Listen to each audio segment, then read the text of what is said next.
इस मिसाइल की मैं आपको खासियत दिखाऊं। ये आप देख रहे हैं ठीक इस तरह पानी में विशाखापट्टनम में समंदर में से मिसाइल ये दागी गई सबमरीन से। भारत ने बंगाल की खाड़ी में गोपनीय तरीके से मिसाइल परीक्षण किया। आपको बताऊं 23 दिसंबर को पनडुब्बी से K4 बैलिस्टिक मिसाइल का परीक्षण हुआ। दावा है कि 3500 किलोमीटर रेंज की K4 मिसाइल INS अरिघात से लॉन्च की गई। इस मिसाइल से भारत की परमाणु हमले की क्षमता कई गुना ज्यादा बढ़ गई है, क्योंकि एक K4 मिसाइल 2 टन परमाणु हथियार ले जा सकती है, जिससे किसी भी बड़े हमले को आसानी से अंजाम दिया जा सकता है। यह मिसाइल इसलिए खास है क्योंकि भारत अब आकाश, जमीन के साथ साथ समंदर से भी परमाणु हमला करने में सक्षम हो गया है और इसकी स्पीड आवाज से 5 गुना ज्यादा और इसे ट्रैक कर पाना मुश्किल है। स्वदेशी K4 मिसाइल को परमाणु पनडुब्बियों के लिए बनाया गया है। एक पनडुब्बी ऐसी 4 मिसाइलें ले जा सकती है, जो आगे बढ़कर 8 हो जाएंगी, यानी एक पनडुब्बी से ऐसी 8 मिसाइलें दागी जा सकती हैं। ब्रह्मोस और कैलिबर के बाद यह देश की तीसरी सबसे बड़ी मिसाइल है, जिसका अब तक 3 बार सफल परीक्षण किया जा चुका है। इस मिसाइल के जरिए पूर्व राष्ट्रपति को भी सम्मान दिया गया है।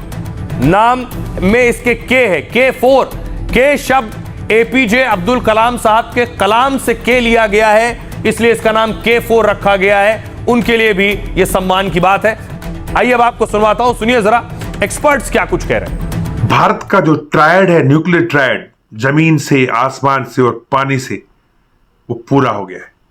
और अगर किसी भी देश ने भारत के साथ वापस से न्यूक्लियर धमकी देने की कोशिश की तो वो ये जान ले, खासकर पाकिस्तान अगर सोचा भी तो K4 मिसाइल से पूरे पाकिस्तान का धुआं उड़ा देंगे। अब आइए आपको बताऊं इस मिसाइल की जो सबसे बड़ी खासियत है वो है इसका वॉर हेड। अब आप कहेंगे वॉर हेड क्या होता है, तो मैं आपको दिखाऊं। मिसाइल में जो सबसे आगे लगता है, ये आप देख रहे हैं, ये जो आगे का हिस्सा है, आगे की जो आप नोज देखते हैं, नाक देखते हैं, ये इसे वॉरहेड कहते हैं। अब ये जो मिसाइल है ये 2 टन का वॉरहेड ले जा सकती है।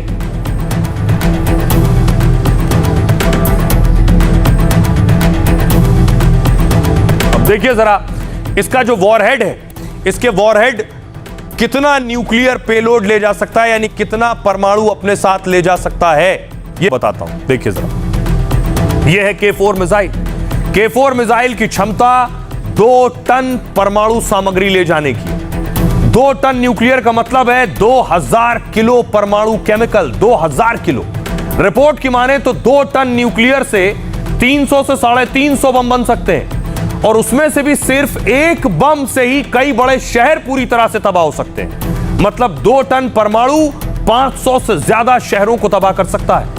एशिया, यूरोप जैसे महाद्वीपों का नामो निशान मिटा सकता है। साथ ही दुनिया के लगभग हर हिस्से में रेडिएशन का असर दिखेगा। धूल और धुएं की वजह से सूरज की रोशनी ब्लॉक हो सकती है। केमिकल की वजह से कई दशकों तक जमीनें बंजर हो सकती हैं। जब 1945 में सोचिए जापान के 2 शहरों पर परमाणु अटैक हुआ, उन दोनों परमाणु बमों का वजन जानते हैं 66 किलो था। यह 2 टन का है, 2000 किलो, वो 66 किलो था, जिसमें लाखों लोग उस वक्त मरे थे और शहर तबाह हुए थे। सालों बाद भी उन शहरों में रेडिएशन का असर इतना बुरा है कि लोग कई तरह की स्वास्थ्य दिक्कत और कैंसर से जूझ रहे हैं। उस हिसाब से 2 टन न्यूक्लियर का असर उसके मुकाबले 30 गुना ज्यादा होगा।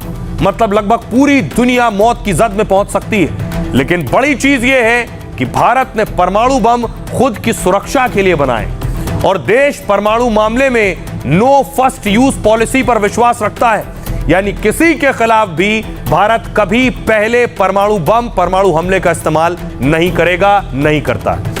सुनिए जरा गृह मंत्री अमित शाह क्या कह रहे हैं। अटल जी ने ही पूरी दुनिया के सामने